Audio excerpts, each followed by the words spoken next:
What's up, guys? We're back. I'm George Mossey. This is my co-host Heather C. 90 Day Fiance OG season 9, episode 7. This is part 2, so we have a lot to talk about, right? So we visited with Ariella and Biniam in Princeton, New Jersey, right? They've been there for 3 days, and they had a huge fight because she took Biniam to NYC, and obviously, in true fashion, he decided NYC was going to be his new home. Right after they just got to Princeton and had just gotten into an apartment, and they've gotten over that fight, and now it's time for Miriam to meet Ariella's brothers and sisters, her entire family, which I'm kind of surprised. I was unaware that she had siblings. They never came up, right? And in all of the seasons that we've watched her, they've never popped up in any scenes or anything that I can remember. So I was a little surprised. And they have their concerns, right? They feel that Biniam is not in it for the long haul. And again, I want to say Ariella has gone back to her family. Every time there was an issue or a fight, she ran back to her sister and told her all the negative things. And I've talked about this on the podcast before. When you talk about all the negative things in your relationship, but then you work it out, those people don't forget all of those horrible things you said about that person. So that animosity and that judgment is going to be there. So it doesn't really matter what Biniam says or does or what his intentions look to be. They're always going to remember those times when Ariella called or FaceTimed them from Ethiopia crying, upset, not knowing where he was. So this whole meeting was just kind of them interrogating him based on those accusations, it's an unfair fight. You're not going to win. There's too much ammunition against Biniam that her family, especially her sister, has to use against him. And then with his language barrier as well, it's hard because he said he wants to be an MMA fighter. That's his dream. And then he said his sisters said that it's best if he stays with Ariella and get the green card regardless, which wasn't the point he was trying to make, but that's what the room took it as. So in that statement, that silence of that statement, and he didn't even mean it that way. It's just a language barrier. He was trying to say, regardless of what my sisters say, I'm here for Ari, but he didn't interpret it that way to them. So I just feel like the family is being really hard on him when they should be hard on them both as a unit, because we do know that Ariella is supposed to be working and paying bills. She's not doing that. So I feel like they're only being hard on him and they're not holding her up to the same standards. Like, I thought she was the only kid too, because she has only kid syndrome. So I think that their best bet is to stay far away from anybody's siblings, because every time they get in a room with either one, it seems like they're trying to sabotage their relationship and what they have going on. It's none of anybody's business but Ariel and Biniam what they do with their life and their relationship. So whatever they suggest or tell them is irrelevant. And he really should have took it that way. He should have just took it with a grain of salt and just listened and been respectable and been like, okay, cool, thanks. And then just brushed it off and left it at that and been like, maybe in private say, Ariel, you need to check your family, just like she does to him, like your sisters are out of pocket. I think that people put too much of their relationships in their family, like you were saying, and they're doing it to vent, to make themselves feel better, but they're not thinking about the repercussion on what it's going to later bring. So once you air out your dirty laundry, it's kind of hard to clean it and fold it and put it away. It's their own fault. They should just keep their relationship between the two of them until they figure it out. They haven't even made it down the aisle yet. So Exactly. All right, so let's switch gears, right? So there was a couple trending last night. It's Emily and Kobe. And people feel that Emily is controlling, not just controlling, but they feel like she's not giving Kobe the opportunity to bond with his son, to build that bond, to be a father. And she's kind of micromanaging. We saw a scene last night where Kobe was changing Coben's diaper. And she literally stood over him and kind of critiqued him and told him what he was doing right, what he was doing wrong. And I think it's only natural for a mother to want to make sure that her child is in good hands. I don't disagree there, but she has to give him the opportunity. She received 17 months as a new mom to learn how to be a mom, learn how to raise Coben, what works and what doesn't. And Kobe has arrived and he's gotten literally less than 1 day, and she's being very criticizing about it. She's saying, oh, well, you shouldn't do this, or you should know better, and you should close the bathroom door, and you should know. He has to learn And I feel like her mom is also not giving him the opportunity. Like there was a time where Emily was to go to work as a nanny and leave Coben with Kobe, which was perfect opportunity to bond and learn and get to know each other. And Kobe to get to know Coben's needs, what he needs and what he needs to do for him.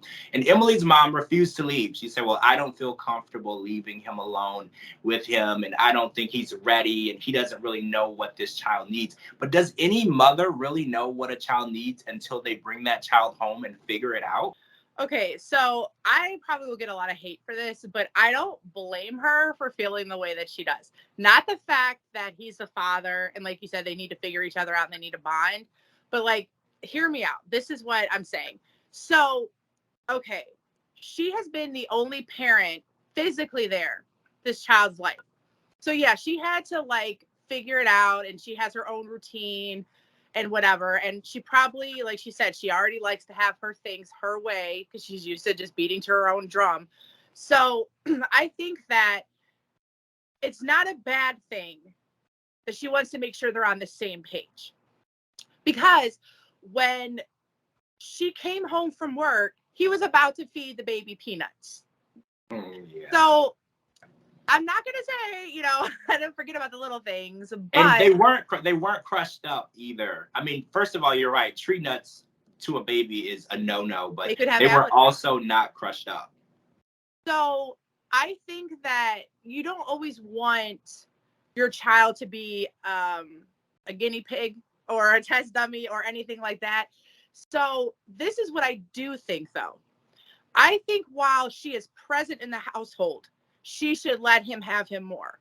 Because every time we see her in the scene, the baby is always with her, which makes sense because the babies and the mom, they have a good bonding time. But what she needs to do is she needs to give the baby to him while she's in the house and let him go in the room, hang out, change him, feed him, do whatever. And then maybe her go in another room, watch TV, take a nap, take this time for yourself, like enjoy some me time.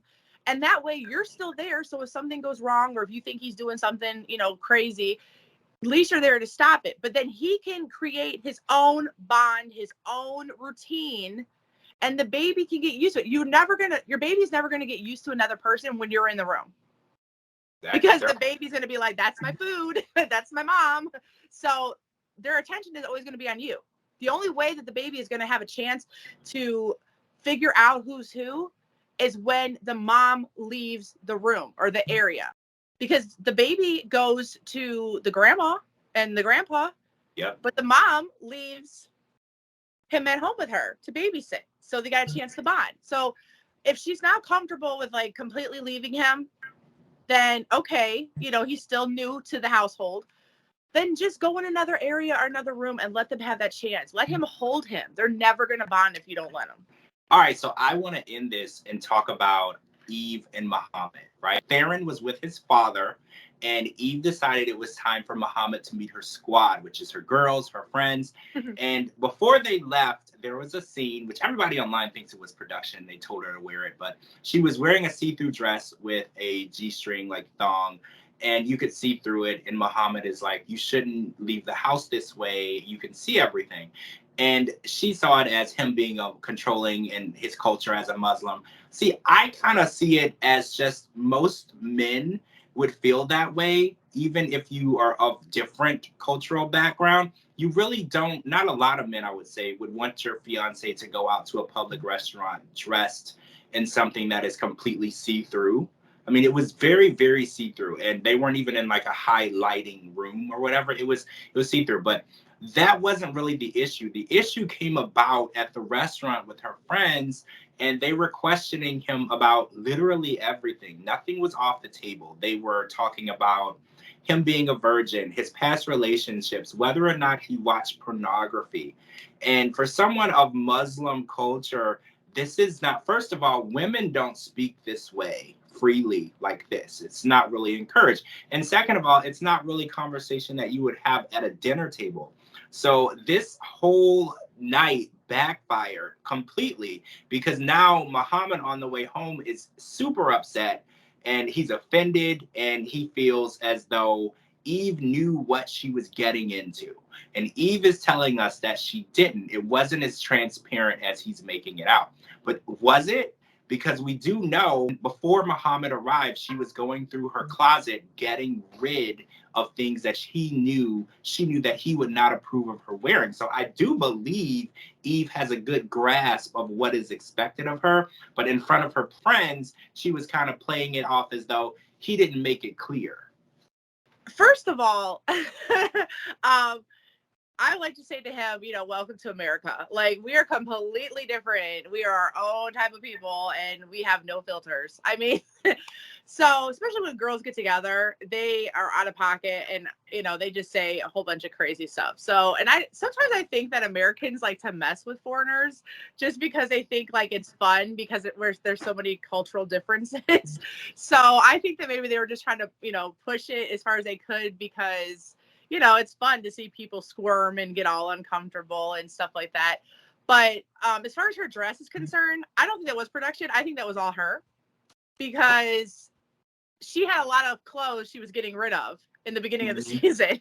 Yeah. So you could tell that she's comfortable with herself. She's comfortable with her body as she should, And I think that she should be able to wear whatever she wants. She's a grown woman. She's a mother.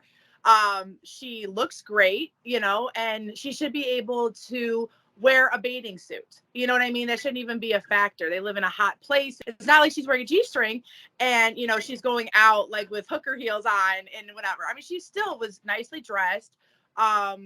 Maybe she didn't realize how sheer the dress was. I mean, it was behind her, and she's looking in the mirror, you're seeing the front of you. Like maybe she just didn't notice it. Right, for standing up for herself. But I also think that he needs to realize, like, yes, I'm a Muslim. I'm going to stick to my, my culture, my religion. But if I'm going to live in America and be with an American, then I need to realize that my ways aren't going to completely be the same as if I stayed in my country. He has to adapt. If not, then this is not the relationship for him. You cannot come here and control people. Absolutely. He's here and he wants America to be the same as Egypt, and it's just not going to work. And if he wanted to live the practices of his home country, he should have stayed there, because America doesn't really adopt any specific cultural practice. You are free to be who you are and believe what you want, worship what you want, and hate what you want. We don't conform to one of anything. People are who they are, whoever they want to be, anytime they want to be. And if that really bothers him, like you said, this probably isn't going to be the relationship for him at all. Right. All right, guys, that's it for part 2. Thank you so much for joining. I'm George Mossey. This is my co-host, Heather C. Make sure you're live tweeting with us every Sunday night. I cannot wait for next week, the return of Thais and Patrick and John, who are my favorites, by the way. And I can't wait to see what's going on with them. I heard that there's a pending move for them to another part of Texas, so I can't wait to see how that goes. Thanks, guys, for joining us, and we'll talk to you all really soon.